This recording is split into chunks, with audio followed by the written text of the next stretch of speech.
Pagbasa mula sa mga gawa ng mga apostol.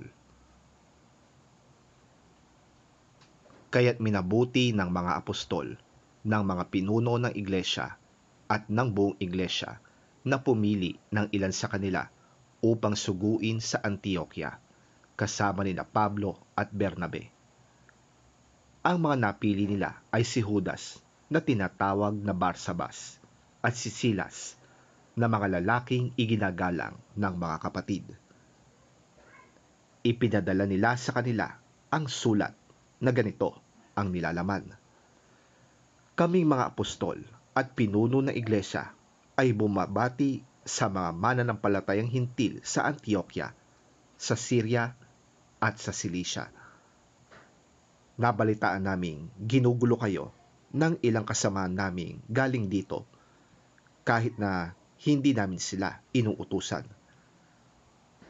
At binabagabag nila kayo sa pamamagitan ng kanilang itinuturo.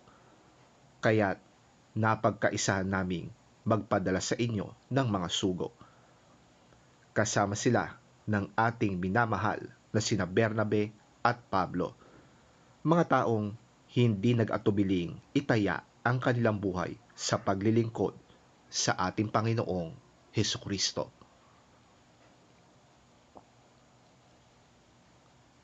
Isinugo namin sa inyo sina Judas at Silas upang ipaliwanag ang sinasabi sa sulat na ito, sapagkat minabuti namin at ng Espiritu Santo na huwag na kayong atangan ng iba pang pasanin maliban sa mga bagay na talagang kailangan.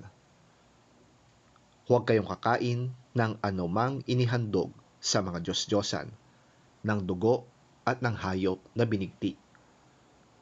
Huwag kayong makikiapid. Layuan ninyo ang mga yan at mapapabuti kayo. Paalam.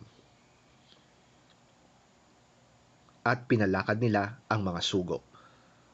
Pagdating sa Antioquia, tinipon ng mga ito ang mga kapatid at ibinigay ang sulat.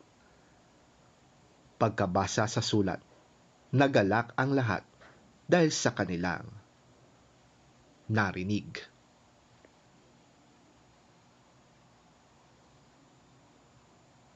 Ang salita ng Diyos. Salamat sa Diyos.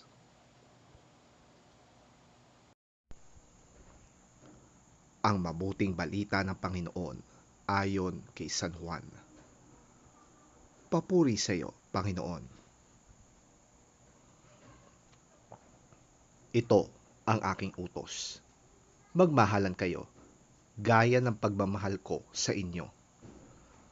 Walang pag-ibig na hihigit pa kaysa pag-ibig ng isang taong nag-aalay ng kanyang buhay para sa kanyang mga kaibigan. Kayo'y mga kaibigan ko kung tinutupad ninyo ang aking mga utos. Hindi ko na kayo itinuturing na mga alipin, sapagkat hindi alam ng alipin ang ginagawa ng kanyang Panginoon. Sa halip, itinuring ko kayong mga kaibigan, sapagkat sinabi ko sa inyo ang lahat ng narinig ko sa aking Ama. Hindi ninyo ako pinili, kayo ang pinili ko. Pinili ko kayo upang kayo'y magbunga at manatili ang inyong bunga, upang ang anumang hingin ninyo sa Ama sa aking pangalan ay ibibigay sa inyo. Ito nga ang utos ko sa inyo. Magmahalan kayo.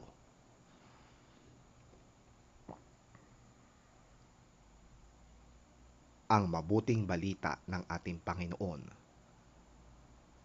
Pinupuri ka namin, Panginoong Hesukristo.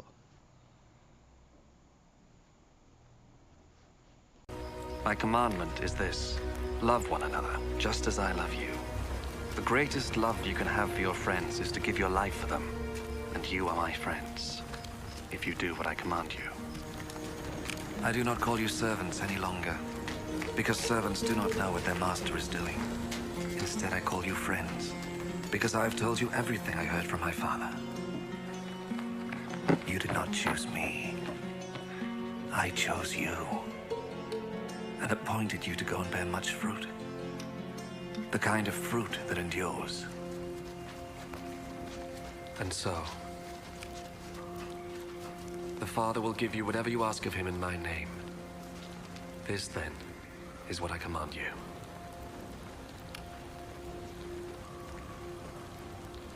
Love one another.